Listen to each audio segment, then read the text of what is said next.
Köszöntöm Önöket, Szabó Éva vagyok az Aranycsatorna híreivel. Megdöbbentő híreket kaptunk. Az M0-ás Szeged felé vezető szakaszán dugó van. Most kaptuk a friss híreket, hogy az Arany János Gimnáziumban egy kísérletet folytatnak a professzorok.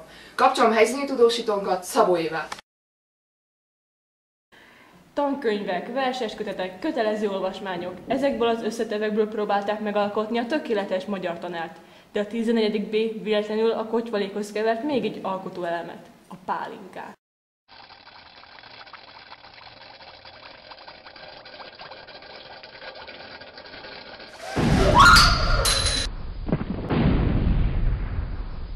Arany János Általános Iskolában baleset történt. Rohanunk a helyszínre!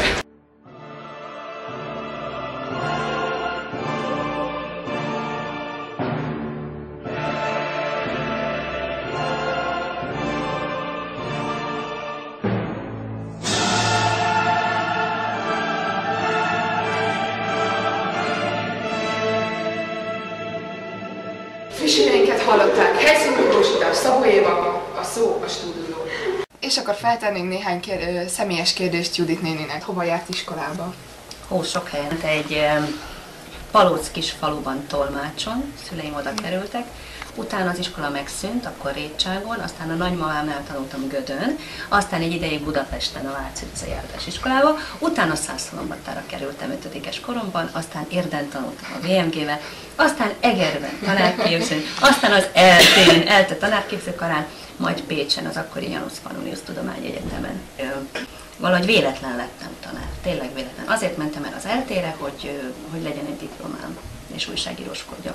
Azóta is szoktam írogatni újságokban, de hát itt maradtam a diákok között. És hát nem szerettem tartozni sehova, mert akkor sem szerettem, hogy most akkor csöves vagyok, vagy ez vagyok, vagy hippi vagyok.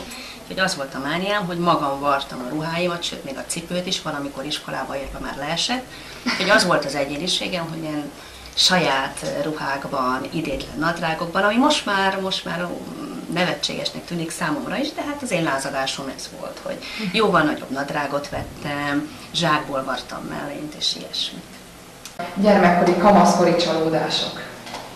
Hát nekem komoly szerelmi csalódásom volt kamaszkoromban, mert szerelmes lettem Munkácsiba, és tudtam, hogy reménytelen, mert meghalt. Aztán ugyanezt történt Adival, meg Liszt Ferenccel, úgyhogy ez nagy trauma. Azt hiszem, hogy mai napig látszódik rajtam ez.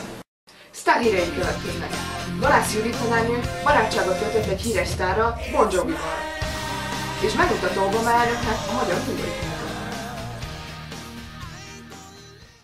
Judit néni megdicsér, ha látja tudásod, amikor kérdésére a helyes választ adod.